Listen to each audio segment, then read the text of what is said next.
Hey Rockstars, I'm JB, expert salesperson and master presenter. I'm the doctor, psychologist, and behavioral expert. This is the Entrepreneur Mastery Lab podcast. We're high-performance coaches that help service-based professionals and entrepreneurs take their skills to the next level.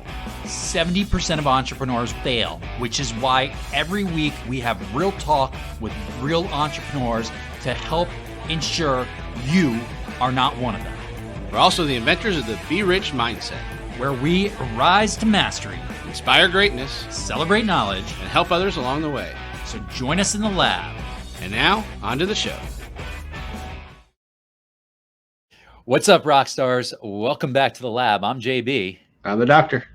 If you're joining us for the first time, welcome to the Entrepreneur Mastery Lab, where I and the doctor have real conversations with real professionals every single week, or at the very least between he and I, to share with you some of the wisdom and insights that we can gain from conversations to make you better at what you do. And if you happen to be a returning listener, well, you know what? Thank you for joining us again. If you haven't already, new or returning, go ahead, give us a like, a subscribe, a follow, a 5-star review, share us on social media, get the impact and influence out there. We want to help out more people, and we need your help to do it. Just a little bit of a hand goes a long way. He gave you a lot of directions there. So if you have to hit rewind and go through them slowly, feel free to do that. I thought you were just going to repeat them. No. I don't have the lung capacity for that. All right. Well, I'm excited, Doc, as always. You know me, it's always a new fun day when it comes to the podcast. And I especially love that we've been getting out and about live and local a lot more lately.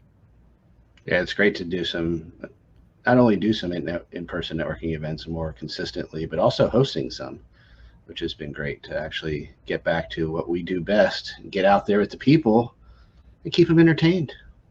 Yeah, you know, I don't think we say this enough. We call ourselves high performance coaches, but really performance has two meanings. Performance means getting better at what you're doing in the soft skill development, but it's also, you know, that influence of performance in what we do. And I don't know that we can actually do that behind a screen or through a sound wave as well as we can in person. So it's nice to get out there in front of people and actually host some workshops where we can bring them up on stage with us to have some fun.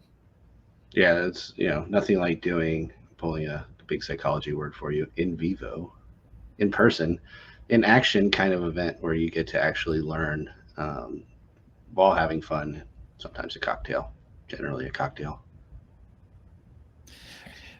Everything went over my head except I heard cocktail. So, you know, we're good with that. Well, that's why I throw different words in there, because I know certain ones stick with certain people. So I have to play to my broad audience. Do I want to know what it says about me? Some likes cocktails. Do I want to know what that says about me? In vivo versus cocktail? Like, I wasn't tracking on in vivo. I heard we have an awesome guest. We might want to save you and go that way. Okay, thank you. That was really kind of you. I'm not used to that. He's got something up his sleeve for me later, folks. We do have an absolutely fantastic guest joining us today. We've got Abby Mellinger of Penza Productions joining today. Abby, welcome to the lab. Hi, guys. Thank you for having me. This is awesome. I'm excited to dive into things with you guys. Yeah, we're pumped to have you on the show. Why don't you do our viewers and listeners a solid and just share with them a little bit about who you are and what you do? Okay, yeah. So my name's Abby Mellinger. I was a documentary producer and then later got dragged into like a marketing director role. Resigned from that company in about 2 years ago. And I started a production company. We work in a variety of different areas, from like crypto tech companies, startup investment, like creating productions for small companies to get investors. And then we work at a corporate level where we're doing corporate storytelling, running ads and campaigns, and sort of delivering those analytics behind it to help small businesses grow. But the overarching theme of all of it as a producer is just the storytelling, the branding storytelling. I just say I'm a storyteller as far as how those all relate in a sense. Well, we love stories, so you got to do us a favor. Documentary producer. I can kind of like imagine what that is, but yeah. Is it what I think it is? Yeah, I mean, I used to solely do documentary nonfiction production, like long form, and then now with what I'm doing now is I've sort of taken those skill sets in production, producing, and turned them into a way that small companies can monetize off them, which is essentially like in the marketing facet, just like your brand story. Your brand story, it's not just the inception of the company, but it's the reason why it exists. It's where it's going to go in the future. It's the motivation behind the founding of the company, and it's the why behind the existence of that company. And our job is to tell that and connect with your audience on it. It's really interesting. Did you know, like, documentary production? I mean, just was that intentional? Did you fall into it? How'd you start out? How I fell into it's actually funny. Growing up, I grew up in South Florida, Fort Lauderdale. I was a certified distress and rescue diver. I started creating underwater videos, and my first documentary was about the economic impact of these hammerheads on this island, Bimini, right off the shore. And then I was like, yeah, documentary storytelling, I'm gonna go to school for that. I did. I started getting like really interested in media and media storytelling and how it affects people in a larger scale. I got bit by a shark. They like twisted the words up, but things got messy. And I was like, this is like, there's so much ethics that go behind this. Why are people, you can tell a story and everything in the story can be true, but there's so much that gets left behind, like on the editing room floor, right? So sort of the ethics, and then it came down to like interested in like how it affects marketing and how people interact with it and the psychology behind it. So I've always just been interested in that. Did you just cavalierly drop that you were bit by a shark like it was NBD? No big no. Did I hear that right? Yeah. No, it was funny, but yeah. Well, but that was a big part of it though. It was the summer going into school, and I was just like free diving off commercial, and by this pier, there's a little baby shark that had like a hook stuck in its mouth. And it was a nurse shark, notoriously non like violent or whatever. And I have a lot of background with the ocean and all that stuff. So I was pretty comfortable. I dove down and started to just untangle it. Naturally, understandably, it got nervous, latched onto my hand, and we had to get it pried off with a nightstick from Beach Patrol. But the media, it's what the media did with it that was super interesting. They were like, she was on a pier and stuck its hand in the mouth. And I was like, that's just not what happened. And I started to realize, like, who's regulating this? Who's behind these stories? And why are we just doing it for what the masses want to hear, and not like, how are we relating to it? How are people consuming it? And then when I went to school, we were deep diving into like case studies and like marketing case studies, like these grassroots approaches where it didn't seem like marketing at the time, but they were. And we did a couple of cases that I was just like, that's crazy. And then when I took on the marketing role at the other company after I was producing, I just saw so much correlation, and I was just like, corporations need this at a larger level. Like, storytelling is not for little people. Storytelling is branding. Storytelling is everything. Storytelling writes history. So I was like, this is what corporations need too. Doc, I don't know that this happens often, but like I can pretty confidently say I'm going to be able to fast forward to like 7 or 8 years down the road, and I'd be like, do you remember that time we had that woman come onto our podcast? It's just like, I got bit by a shark, like it was no big deal. Like your story already stuck. Right? Okay. Clearly good at what you do. It's pretty impressive. Thanks. Thank you. I appreciate it. Subtle oversell. You know what? It's true. It's true. I think there's certain things where it's like, wow. So first of all, I'm a little enamored because I'm a scuba diver, and so I kind of appreciate the background there and totally get with it. So you had the production background, and then you kind of had the marketing background. Yeah. What prompted you to pull the trigger and become a CEO and found your own company?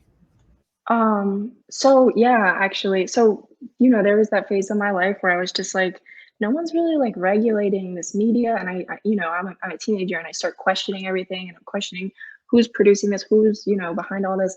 And then in my later life, I was working for someone, my last job. And honestly, I felt like there was some like core values in how we were producing that were missed, like total markers being missed. And I didn't like the person who was making me. They just were against my human values. And so I resigned. They definitely tried to get me to stay, but I resigned, and I was like, I wanna lead with the values that I think are missing here. So if you go on my website, you'll see like my 3 core values of my company are integrity, transparency, and communication. And I really truly think that that's the some of the pillar points of like what makes a brand strong and how to like relate and earn the trust of people and just market to the correct people, the right audience. Not waste your time, because you know your time is just as important as theirs. So yeah, then I was just like, well, if I can't find it here, I'm just gonna do it myself. I started kind of like that. Started very small, lots of failures.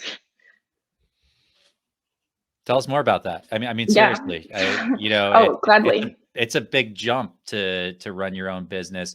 And I'm gonna kind of frame this for any of our listeners and not our viewers. You're not like a 50, 60-year-old woman who's jumping into this. I mean, you're relatively young when you get started into running a business. So you don't have a tremendous vast experience in the business world beforehand. What's the experience been like? Oh yeah.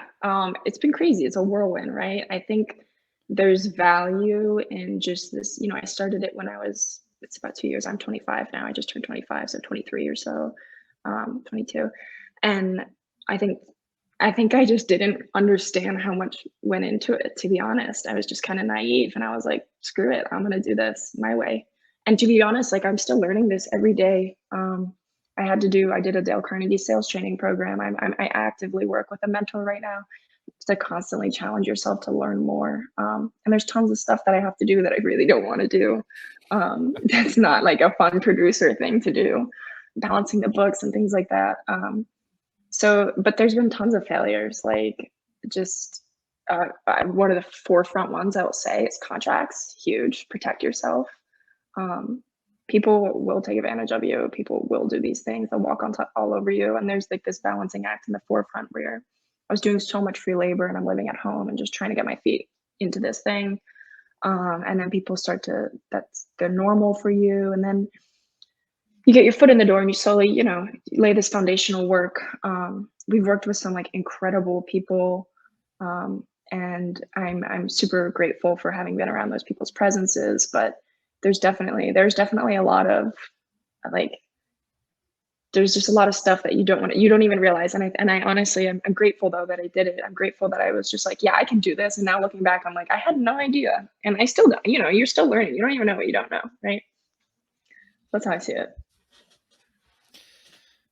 There was a great statement I heard from somebody I was just talking to earlier this week where it's just like, hey, you know, we're constantly all just learning as we go. You know, in a sense, right? None of us really truly know what we're doing. And yeah, you see that, you know, most parents will say that with kids. It's like, oh, we're just doing the best we can, right? And running a business is kind of the same thing. It's like having a baby, and you figure it out as you go. And hopefully, to your point, you surround yourself with some great people that can help give you some guidance.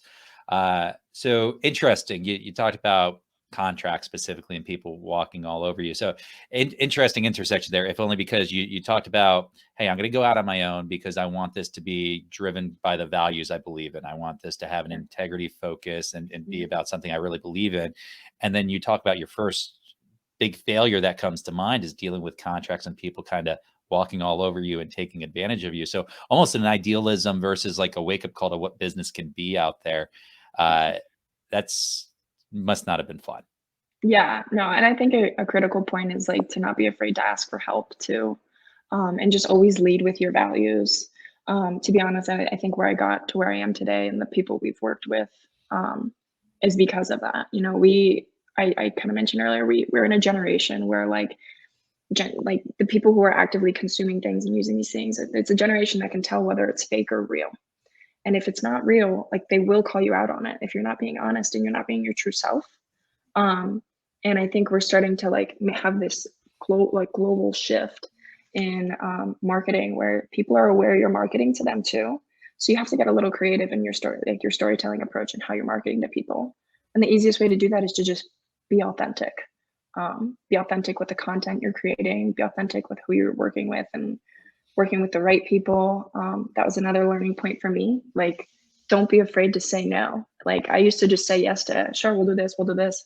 And now like my discovery phase, I'm vetting you just as much as you're vetting me. And I have no problem.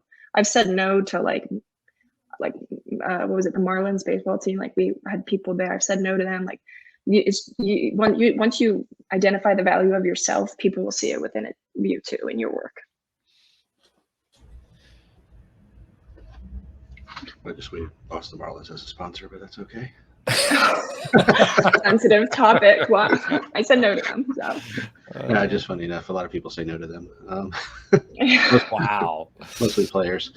I appreciate this has been a theme in the last few podcasts too. I think of just getting to know the audience, the storytelling, knowing who you're working with, and being authentic with it. It's a theme that comes up, and that's because it doesn't really matter the business, doesn't really matter what you're doing. That theme holds true. As a fellow, someone who also is very close to 25 years old, something like that. I agree with those sentiments. That's one of the first things that we look for at this age. Just it reminds me, Abby, of people chasing dollars but going after dimes. When we work with anybody and everybody, we slow down really our business and our goals. It's not until we are willing to kind of say no to people that don't align with who we want to be our clients and kind of the problems we want to solve. That's where businesses struggle a lot of times, and professionals struggle. I think it's pretty insightful for you to have gone through that already and really learn that lesson, because it's a tough lesson to learn, right? To say no to business that's in front of you because it's not the right kind of business. It's scary, man. I've been in business for a long time. It's still a scary thing to do. It's like, there's always that little piece of you that kind of says, but there's this like joke in the industry that it's like the $500 client versus like the $10,000 client or whatever. And it's like, you have the smaller client that, which understandably so, is, they're like, we're making this investment with you. We want to make sure that we're putting it in the right hands, and they're micromanaging, and they sometimes breach their contracts. And naturally you're going to do everything to make that person happy because that's your company. But then you have your $10,000 client that's a little more corporate, and they're just like money sent. They trust you to do the job. And so it's sort of just understanding who you want to work with, who you want to surround yourself with.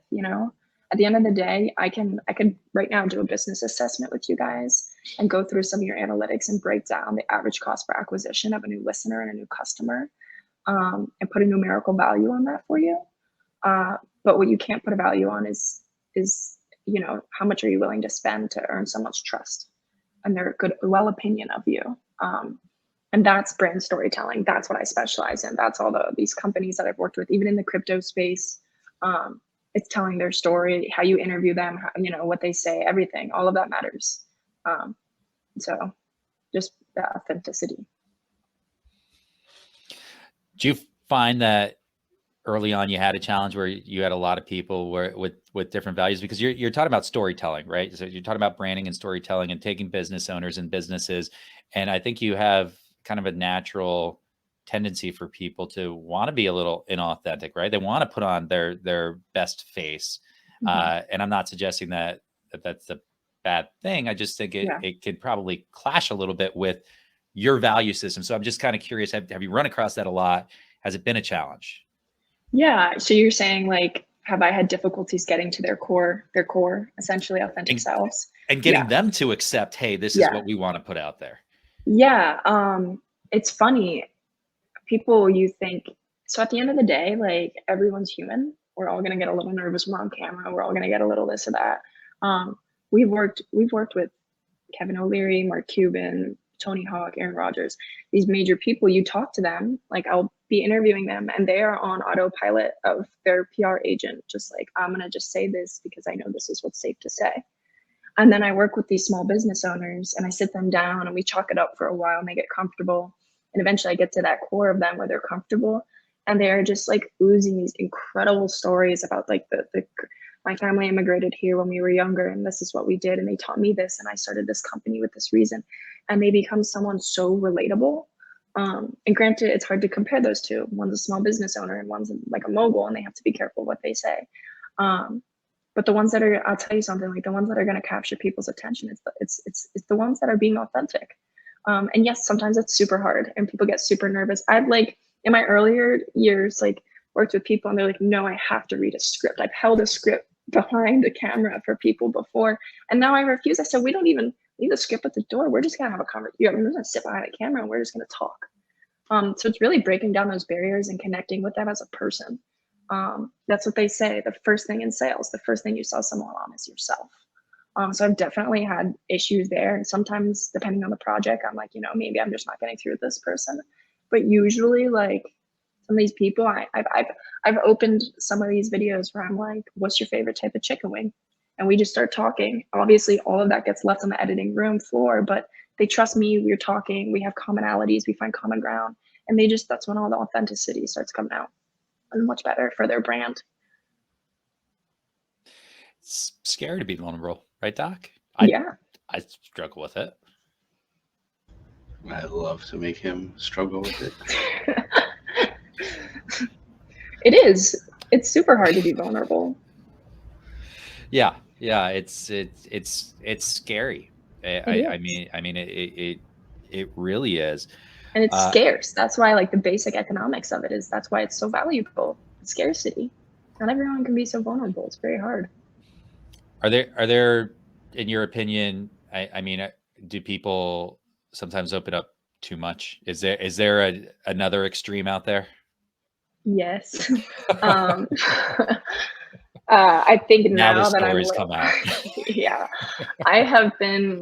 when I was documentary producing and we were doing some hard hitting topics, I've been condemned to hell and called a sinner and cussed out and all these crazy things just because people have different views than you, or they didn't realize that you knew things, and it comes up in an interview, or there's like totally a fine line. And I love that's probably my favorite thing about what I do is just like, when we were younger, we took these like journalism ethics courses and things like that, where it's just the ethics behind it. That's why like in media and storytelling, you hear these stories where you're like, that's just wrong, like challenge the media, do your research, all this stuff, because you never know, it's easy to say anything, and a lot gets left behind in stories too.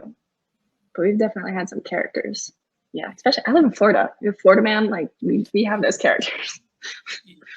You must have read my mind, because I was about to ask, hey, has Florida earned the reputation? Yeah, that's my most interesting people have been in Florida. My most characters, I would say, Florida-based interviews. Doc, you're a local, aren't you? Just curious. Yeah. Abby has not interviewed me yet. Just I gotta get you behind the camera. Just to make sure I'm not one of those, so you don't think you are. It's still out. Jury's still out on that one. But I think that does bring a good point in just about the storytelling and people connecting and being afraid to kind of open up. I think that's also why comedians are so popular. People love to go to comedy shows, is because that's one place where the comedians kind of say things that people are thinking. And in a way that's funny, that they can feel okay about laughing about, but then they can be like, oh, someone else thinks that too. That's good. That's amazing. Yeah. And we don't get that a lot. And we think these thoughts that we're having in our head are unique to us. And some are. There's definitely some that are. But a majority of what we're thinking about, are especially things that we're scared or anxious about, are very common if we just let it out there and realize that the majority of the people are thinking the same thing, or worried about those same things. Yeah. I mean, you guys are performance coaches, no? You work with companies. That's something that you guys specialize in. How much of their productivity and performance comes down to just mindset, right? A lot. I mean, a lot. For most people, it's getting out of their own way, I could argue. Yeah. A whole 100%. Very additive to the conversation, Doc. Thank you. I didn't predict that. I'm also very aware of Abby and her soundbite talk earlier. She mentioned about soundbites are key. So I'm giving these cool soundbites that our VAs can pull and just pop. He's taking notes. Listen to everything Abby's saying. He's forward thinking. I know, right? I love it. I also jotted down that time that she said that you guys are specialized, and that's what you do. That's all been jotted down. Don't worry. So that's funny. Those timestamps. I heard her call us special, and I was like, yeah, sometimes. Yeah. Something like that. Specialized. Yeah, we're a little bit of both. JB's lacking a little sleep right now. He's got an infant at home, so we're giving a little cautious with him. He missed. I gave him a wide open opportunity about the H thing earlier, and he just totally missed it. So I knew he was definitely tired. Half Yeah. asleep. Yeah. Yeah. This is my half asleep energy, by the way, folks. You're welcome that I'm I'm not impressed. on 8 hours here. I'm curious, Abby, where do you see the industry and when it comes to branding and videography and the work you do, where do you see it going? Because I'd like to hear your perspective on this, because you're young, but you've had the business for a couple years now. So I think you're going to be on the forefront of a lot of those changes as we see them. Yeah, it's funny. I'm trying to keep my toes in two pools right now. So I'm actively always trying to learn more. My sister and I were launching a company next year that's going to require a lot of effort on my end, from content creation, ad sales funnels, and things like that. So, just constantly keeping my toe on that and practicing those skills. But then also you have this like crypto wave starting to push in, and with that comes Web3, right? Which is like this whole new metaverse where things use way more autonomy and content creators. It's going to change the game of content creators. So, as I go to these conferences and produce for people and do things, like I'm trying to keep an ear on that too and say, how can I be adapting? How can I be learning? How can I, if this is what's going to be coming, what can I do to go with it? Right. So there's a lot of directions. And then even just with Web2 right now and ad sales funnels, the reality is anyone can do it. I think we live in a world where you don't even have to get a college degree anymore to be really successful. There's so many different training programs and all these things that are available. I think that it's content creation I think it's just becoming more authentic. We're like starting to break down those barriers and say, you know what? Check the professionalism at the door. Show me what's real about this. Why do I give a crap? Because there's 10 more like you. What makes yours different and special? So I think that's what's neat. And I think that theme will carry through whether it's Web2 or Web3 for content creators moving forward and marketing people. I love hearing that, if only because it's like validating for the doc and I and our business model. Yeah. Because a large part of what we said is we wanted to be able to kind of reimagine corporate trainings and that really buttoned up environment which is like total facade. You got a mask on and it's like, hey, let's just clear the air here. Let's be real. Let's call it how it is and be a little bit more raw about what we're doing and more effective. There has never been a more important time for what you two are doing. There has never been a more accepting time for what you two are doing. And I think as you continue at it, consistency always pays off. You will begin to see like the fruits of your labor, and people will start to say like, these guys have that experience. And I'm actually, since when was there a budget for performance enhancing, like trainings and things like what you guys do? Companies never valued that. And now they're starting to say, okay, everybody's doing what we're doing. What could we do differently? And what's our competitive edge? And it's what you guys are doing. It's hacking into the brain and really becoming better versions and more authentic versions of ourselves to uplift companies. And that's what you guys do. Awesome. So like legal steroids. Yeah. Hack your brain and be a better person. And I'm a whole believer in that too. And I think we are going to see a lot of shift with Web3. And as someone who spent a lot of time in school, I think that model is there still for like very specific things, like to be a doctor. Yes. You really need, that specific training that you're not going to get anywhere else. Great. That's going to be there. But I think we're going to be seeing with the cost rising of colleges, where you're leaving with education that doesn't really fit into today's world or the evolving world. You're going to see a lot more people just doing online courses, hiring people that are very specific to their trainings.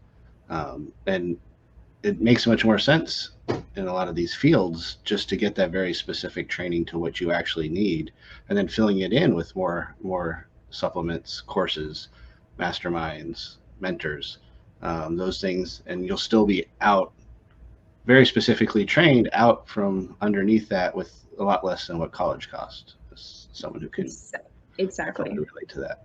Yeah. So yeah, I definitely think that's where we're headed. Yeah, and so much of that too, we lived in a world where things were really structured, and it was like, this is what you have to do to earn this. And now we're living in a world where you're seeing these anomalies where it's like, I got an 8th grade degree and I'm a multimillionaire, or I did this and now I'm here. And it's just starting to show people, well, if he can do that, I can do that. And it's like, well, what did he do? He just believed in himself, and he worked hard, and he did these things. So and then that becomes his origin story. People are like, I like this guy, and I respect him, and I respect his brand. Yeah, I think there's a big difference between training and development. And training is a process, a system. It's the book knowledge. It's kind of the technical. Training is technical. Development is all the skills that make you uniquely you. And it's about building up those skills and bringing on new skills or refining the ones you're already really good at. That's where we can make a huge difference. I think, training is training. Companies tend to be pretty good at training. What they're not so good at is the development. And that's where the opportunity really arises. And it's nice because I think what in your world, Abby, what you're able to do is you're able to say, hey, we can provide you the training in something that's probably not your technical expertise, but we can also develop and give you these skills to get really good at, being more vulnerable and establishing authenticity and creating the trust in the brand because of that, and really reaching out in that gap between you and your clients and bridging that gap by doing this effectively. And that's a wonderful marriage. Yeah. Just, I think long-term wise, that's something I want to consider, is just entering into like a consultation role, and for teaching companies how to do this for themselves. But for right now, at a corporate level of what we're doing, it's easier to just capture it. And then I'm like, this is why I think this is important. Let me capture it. And then I'm like, if you don't believe me, we're going to run ads on it. Here's the analytics that support my reasoning for it. And usually what happens when people run effective ads, ad sales campaigns, your client will come back and say, take more money. This is awesome. Like, it's totally working. And it's just the storytelling, So that's the meat and potatoes.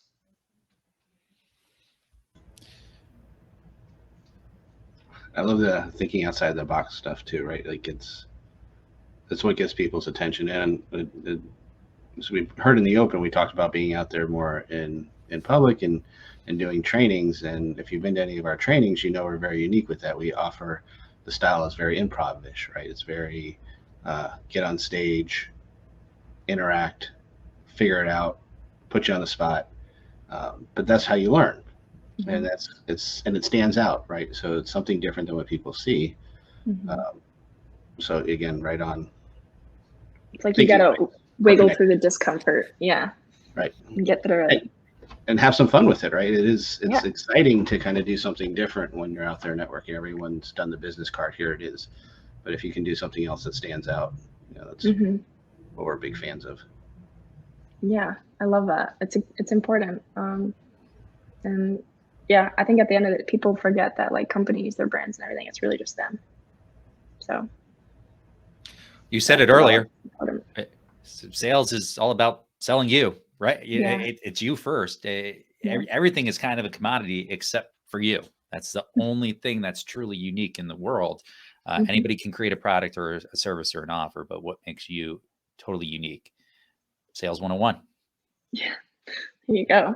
That was like Tom's, the shoe company. They created a shoe that wasn't anything to write home about, but they did this thing where it was 1 for 1. You buy one, we'll donate one.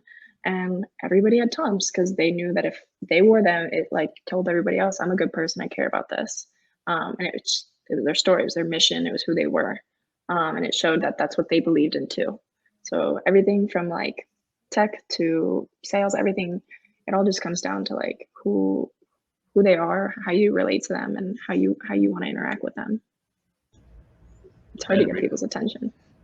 And it brings that full circle what we were talking about earlier with the idea of like the comedians, right? Like sending that message that, oh, it's the same. You think like me, because we do want to belong. We want to have that tribe, that connection, those people that we feel like we fit in with. I mean, that's why sports are so popular, because you wear the team logo, you wear that mascot. I can now relate to you on something, even if I know nothing about you.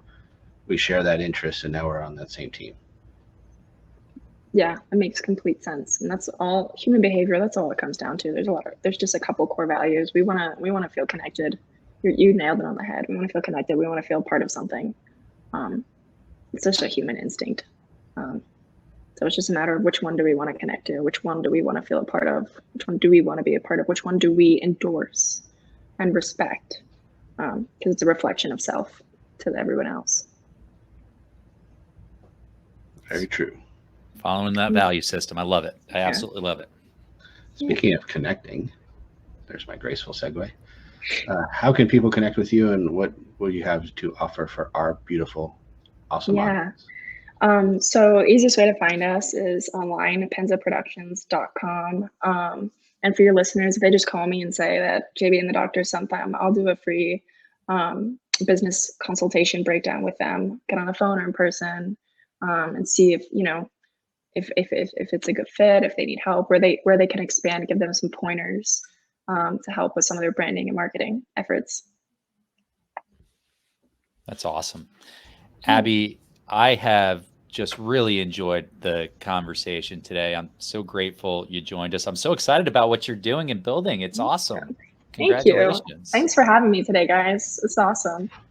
It's been wonderful. And I love what you're doing. I think it's awesome that you're creating a space for people essentially to get vulnerable, which is something we said is so valuable, and talk through some of these things. So keep checking at it, because there's just always going to be a higher demand for this.